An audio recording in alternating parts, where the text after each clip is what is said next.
What's going on, MMA fans? I'm back to do my UFC 99, the comeback predictions, taking place June 13th from the Lanxess Arena in Cologne, Germany.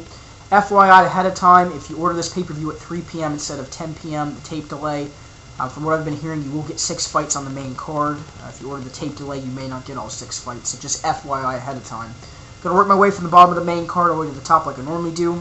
First fight of the night, Mirko Cro Cop taking on Mustafa Al-Turk.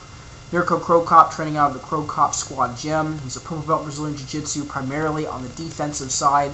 Talented striker, dangerous left and right high kicks, excellent body kicks, excellent leg kicks. He's been improving on his hands, and he's got decent takedown defense.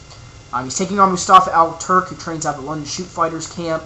Talented wrestler, underrated grappler on the ground. He's got excellent submissions. He's got decent hands. He is the former Cage Rage heavyweight champion. And his last fight was against Czech Congo, where he lost. I think in this fight, Mirko Cro Cop's going to be able to do enough on the feet. I think he's going to keep Al-Turk away with the threat of the leg kick, the threat of the body kick, the threat of the high kick. And I think he's going to show, hopefully, some improved hands to where it's going to also keep Al-Turk guessing about what he's going to throw. The only questions in this fight are going to be, like I said, his hands, his cardio, and how he looks in the clinch if Al-Turk clinches up with him. But I think Cro Cop's going to have a slow start, but come out strong in the second and finish Al-Turk in the third. So my pick is Mirko Cro Cop via third-round TKO. All right, next fight, Spencer Fisher taking on Cal Uno. Very, very interesting fight. Spencer Fisher training out of MFS, Military Fighting Systems. He's a talented striker, an underrated grappler on the ground, has good cardio, subpar takedown defense. We saw that in the fight with Frankie Edgar. He's taking on Cal Uno, who has fought all over the world. The UFC, Shudo, K1, Dream, you name it. He's got a background in Wajutsu, which is a Japanese hybrid of Jiu-Jitsu and Judo. He's a talented wrestler, good stand-up, he's a good striker. He loves the rear naked choke, loves to go for leg locks. He's aggressive and is very, very exciting and has a lot of heart. In this fight, it can go one of two ways. Spencer Fisher can control this fight on the feet, which I think he can do. Or Cal Uno will be able to take Spencer Fisher down throughout different parts of this fight, look for submissions, and try to win a decision. But I think what's going to happen, I think Spencer Fisher's going to be able to do enough on the feet, enough on the ground to be able to get back to his feet. I think he'll be able to stay out of submissions. It's going to be a very entertaining fight, a very close fight. I think Spencer Fisher's going to pull out a split decision. All right, next fight, Marcus Davis taking on Dan Hardy. A lot of trash talk with this fight. Actually listened to an interview today where both these guys were going at it. Marcus Davis training out of Team Sibyun Tung, which is also Mark Delagrati. He's a black belt in Choi Shin Do.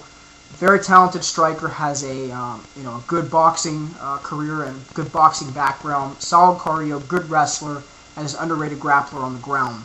He's taking on Dan Hardy, who's training out of Team Roughhouse. He's a black belt in Taekwondo, a blue belt in Brazilian Jiu-Jitsu under Eddie Bravo.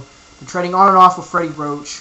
He's very quick. He's a talented striker, very aggressive, has good takedown defense, and loves to counter on people. Going to be a very, very close fight to call. I think this fight's going to look very close to the Davis-Lytle fight. I think it's going to be tentative in the first. It'll pick up in the second, and it'll really, finish off in the third.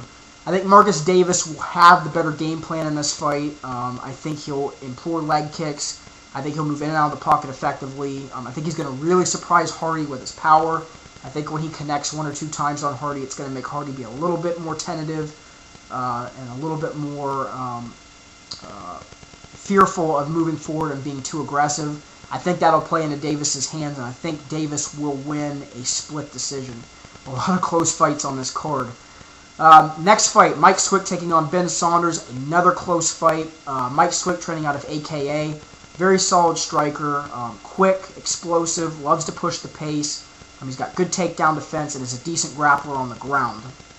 He's taking on Ben Saunders, who is training out of ATT. Really came out and showed his Muay Thai against Brandon Wolf and that barrage and that beatdown. He's a purple belt Brazilian Jiu-Jitsu, talented striker, very good Muay Thai, like I said, good takedown defense, and is aggressive and loves to push the pace. This is going to be a back-and-forth fight. I think Mike Swick and Ben Saunders are going to go all out in this fight. I think it's going to be very, very entertaining, very technical. I think Swick will be able to do enough. I think he's got the experience factor on Saunders. I think he's going to use a lot of leg kicks, a lot of different looks, He's going to move in and out, be very, very quick and elusive on Saunders. I think that'll be enough to win him this fight. And again, I'm going to pick a split decision in this one. I'm going to say Mike Swick pulls it out. All right, co-main event. Czech Congo taking on Cain Velasquez. Czech Congo training out of the Wolf Slayer. He's a Greco-Roman wrestler with a Greco background. Talented striker, decent sub-defense, and has really improved on his wrestling as of late as far as taking guys down and using effective ground and pound. He's taking on Cain Velasquez, who is an up-and-comer in UFC. A lot of people say this is going to be the next guy at heavyweight, training out of AKA. Talented striker, good leg kicks, good body kicks, good high kicks. He's got good sub-defense, Division I wrestler, solid cardio, loves to push the pace. I think Czech Congo is going to have serious problems with Cain Velasquez. I think this is going to be a guy that's going to give Congo problems. I think Velasquez can last on the feet. I think he can push the pace. I think he can, give different looks to Congo, especially in the clinch, where I think that Velasquez is going to overwhelm Congo. I think Velasquez is going to be able to get Congo down late in the second, work some ground and pound. I think he's going to get a stoppage. So I'm going to pick Velasquez to be a second-round TKO. All right, main event. Rich Franklin taking on Vanderlei Silva. Rich Franklin training out of Team Extreme. Brown belt in Brazilian Jiu-Jitsu. He's got an unorthodox style with his striking, but it's effective. He's a good boxer. Excellent leg kicks. Moves in and out of the pocket very, very well. He's got good cardio. Solid takedown defense, and has really improved on his clinch. He's taking on Vanderlei Silva, who is the former Pride middleweight champion, also the equivalent to the light heavyweight champion of the UFC, training out of the Van Fight team in Extreme Couture. Black belt Brazilian Jiu-Jitsu, devastating Muay Thai clinch. He's got solid hands, decent takedown defense, an underrated grappler on the ground. He primarily uses his grappling to get back to his feet, although he will go for submissions. And he's got excellent cardio. I think that the key to this fight, and the reason that I'm going to pick the way that I am, is in the past, Rich Franklin has had problems with guys moving forward on him and guys that push the pace on him. I think that Vanderlei, while he has been tested on his chin in the past, all the shots that he has taken have been flush, power shots. Rich does have that, but for the most part, he likes to pick guys apart in and out of the pocket. I think that Vanderlei is going to move forward on him. I think he's going to push the pace on Rich. I think he's going to put him in a precarious position either in the clinch or standing, and I think he's going to catch Rich Franklin and knock him out. So my pick is Vanderlei Silva via a second-round knockout. So those are my picks. I will be back the night of or the night after to do my review. Make sure to check out my sponsors on the description side. And on that note, you guys, have a great day.